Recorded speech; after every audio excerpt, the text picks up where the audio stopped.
పల్నాడు జిల్లా రంపుచెర్ల మండలం బుచ్చిపాపన్నపాలెంలో ఎన్టీఆర్ విగ్రహం వివాదానికి దారితీసింది. గ్రామంలో ఎన్టీఆర్ విగ్రహాన్ని పెట్టడాన్ని బీసీ నేతలు సిద్ధమయ్యారు. కాగా విగ్రహం పెట్టడానికి వీల్లేదని వైసీపీ నేతలు అడ్డుకోవడంతో ఉద్రిక్తత నెలకొంది. కాగా మాజీ ఎమ్మెల్యే గోపిరెడ్డి స్వగ్రామం బుచ్చిపాపన్నపాలెం కావడంతో వైసీపీ నేతలు కుట్రలు చేస్తున్నారని టీడీపీ శ్రేణులు అంటున్నారు.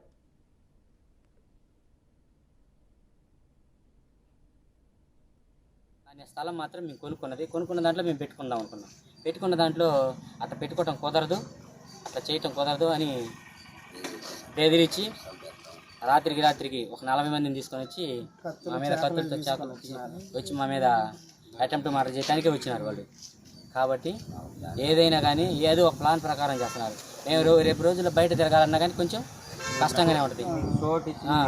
సోటు ఇచ్చింది ఇల్లు కట్టుకోవటానికే కానీ బొమ్మను పెట్టుకోవటానికి కాదని చెప్పి వాళ్ళు రకరకాలుగా మాట్లాడి రాత్రి 11:30-12 గంటల దాకా ఆడవాళ్ళ మీదకి ఇచ్చేసి వచ్చేసినారు.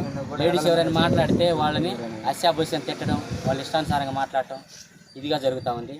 కానీ ఇది చాలా వరకు అన్యాయం. మేము పేదవాళ్ళమని చెప్పేసి మా మీద తిరుగుబాటు చేయడం కూడా మంచిది కాదు.